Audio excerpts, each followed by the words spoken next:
So we had a theme going the past 2 weeks. And we talked a little bit about how we can have these detours that we take in life. And being on a detour, just by the nature of who we are as people, we can be condemning. We can be very self-condemning when we're on these detours. Because a lot of times detours catch us by surprise. We never know that something is going to pop up in our life that is going to force us to make a decision and go in a certain direction. And I talked a little bit about Abram and how, the famine that he faced in the land caused a detour.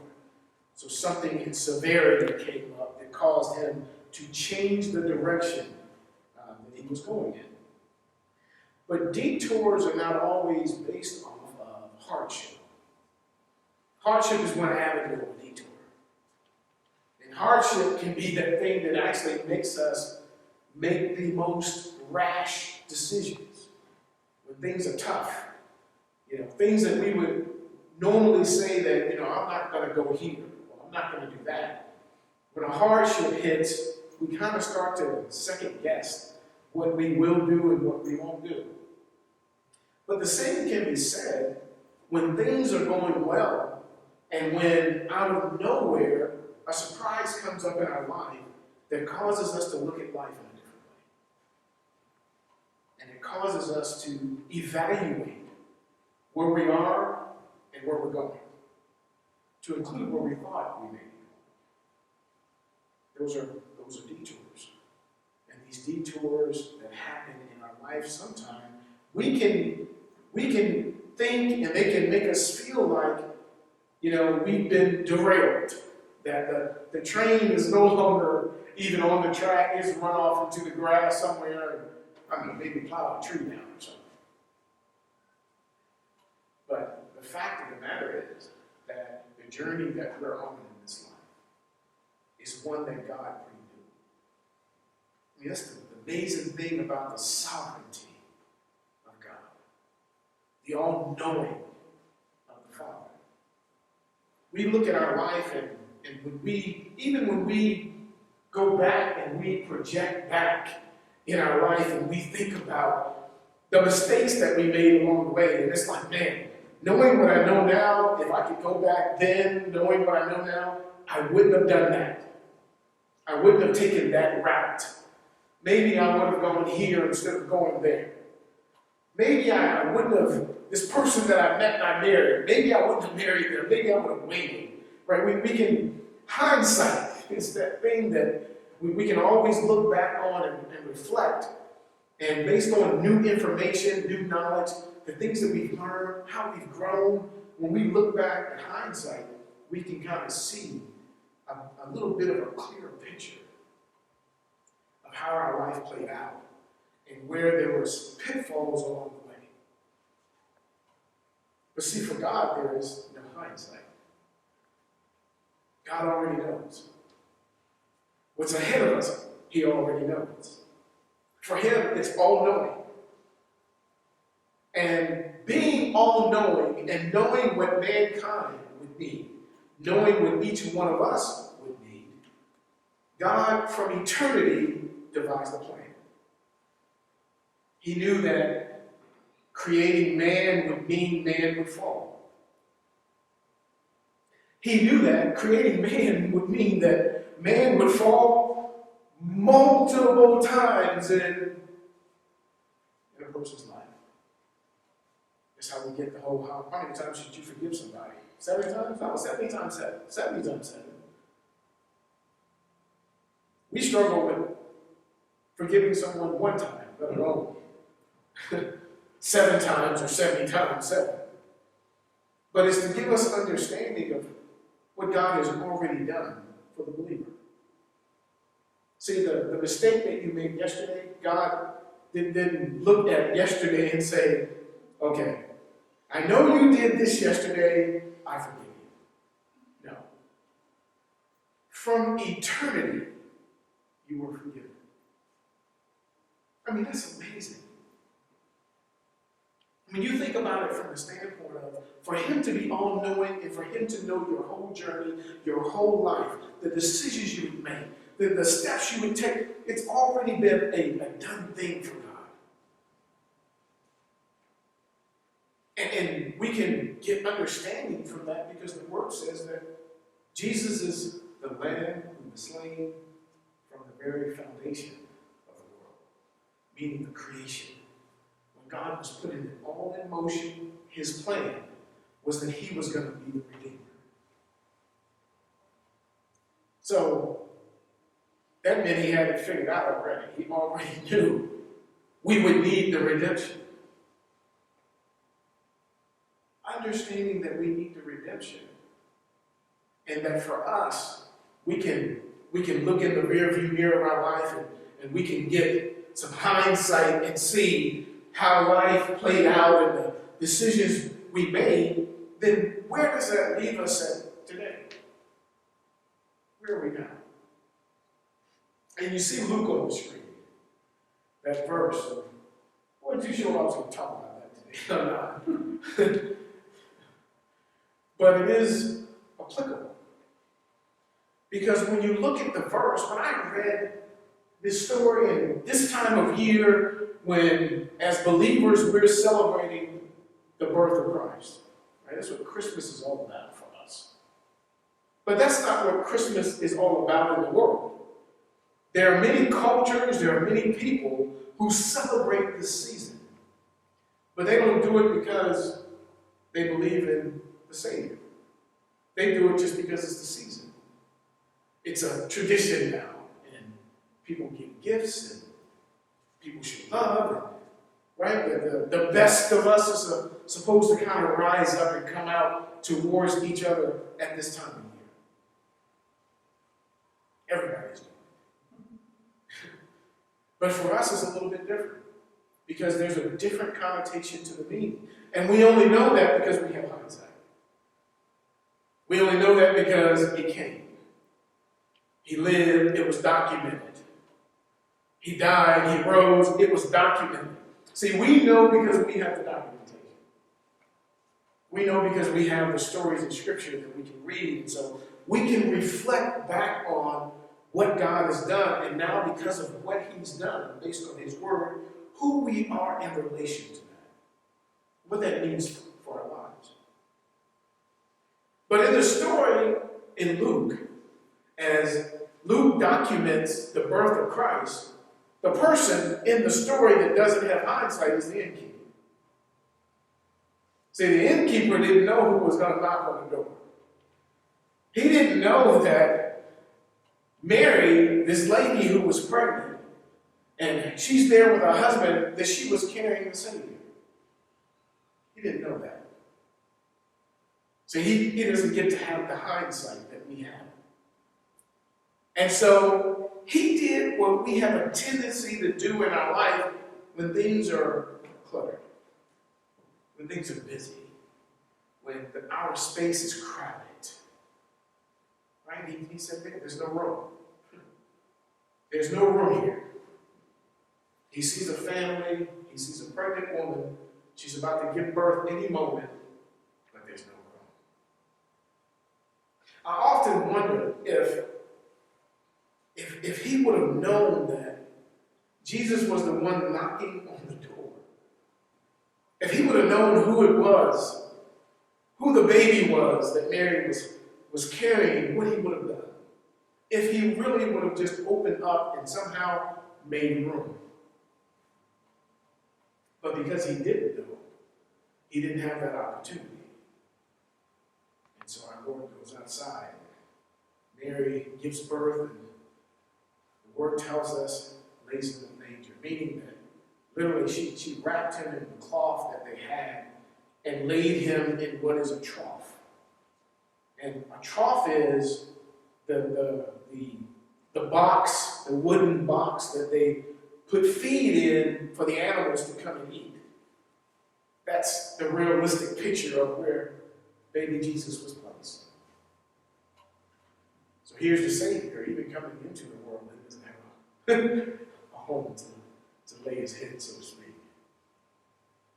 But hindsight was something the innkeeper didn't have. And because he didn't have it, he could make no space, no room. How do we draw from that? During this time of year, and this time of year is one of the hardest time, believe it or not, for families and for individuals. More people harm themselves on record when you look at the course of a year during the holidays. This is the time of year where people fall into depression. This is the time of year where people, they reflect on, because it's getting close to the end of the year, and they don't just reflect on the end of the year. We have a tendency to reflect on our life. You know, we don't limit our thoughts to just what happened in 2019. We start to think on, the past 5 years, 10 years. And unfortunately, we normally think about the things that hurt us, the things that cause us pain. We normally think about negative things more so than being positive. That's kind of where our mind gets wrapped up in. But I'm hoping that in the midst of all of that, as you reflect, you don't forget to make room. See, you have a gift that the innkeeper didn't have. You have the gift of hindsight. And understanding that you have the gift of hindsight, you know that he was born. You know that he lived. You know that he took punishment for you. He went to the grave. And he rose. See, in your hindsight, there is an image of the Savior. That's what we can see when we reflect.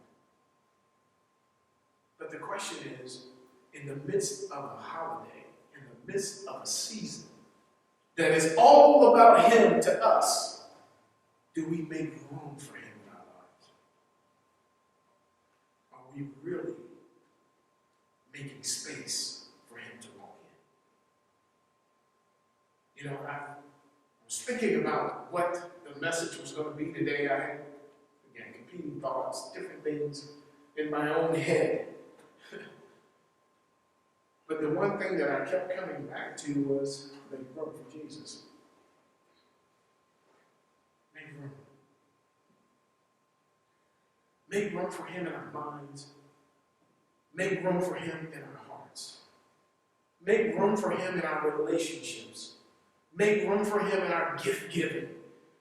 Make room for him in every area of our life.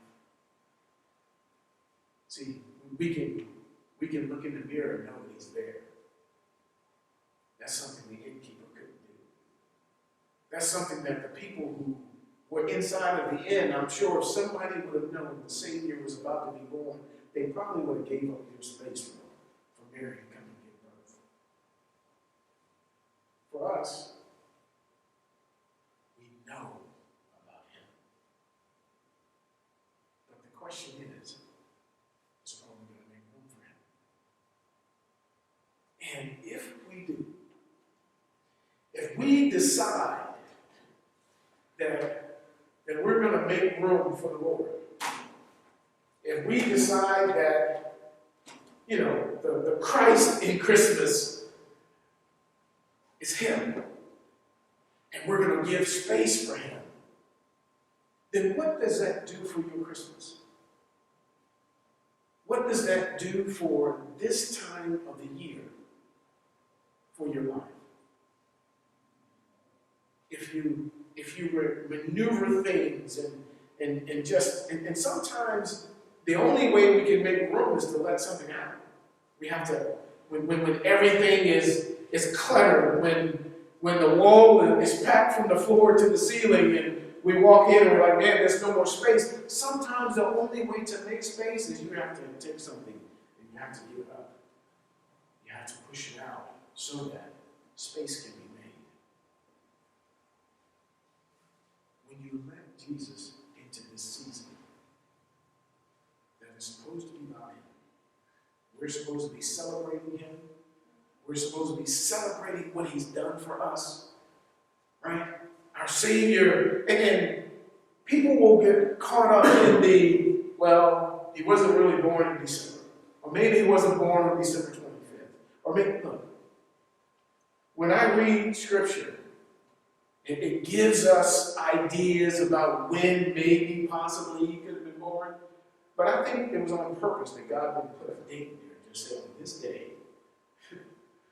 on the 5th day of the week, or the 7th day of the month, whatever, Christ was born. Why? So we don't get caught up in it and start worshiping the day, but we worship him. And so in this season of worshiping him, of remembering who he is and what he's done for us, what room will we make for him in our lives? Where is he in your walk? Where is he in your thinking? Where is he in the midst of our moves? Where is he in the gift giving that, are we giving out of obligation? Or are we truly giving because the greatest gift of all has been given to us as believers? We have salvation because of a gift from God.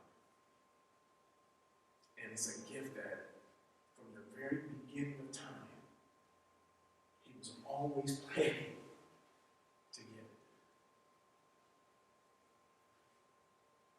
I hope that something I said today will, I don't know, jog your thinking and maybe even make you reevaluate what it is that you see for your life when it comes to Christmas.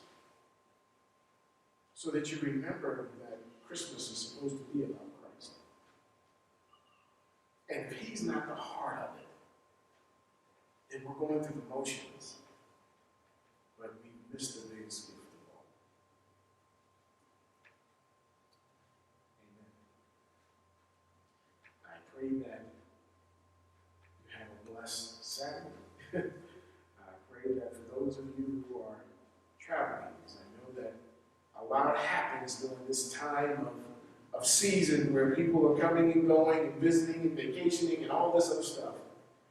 For those of you who have all that going on, that your travels are going to be safe, but even in the midst of your travels, that you remember that you're traveling with him, that he's with you. And if he's with you in the midst of every moment that takes place in your life, as you come and you go, or as you go and you come, then we can focus and remind ourselves to make room for our Lord. God bless you all. If I don't see you before Christmas, I know we have a couple of weeks yet, 11 days before Christmas, and another service.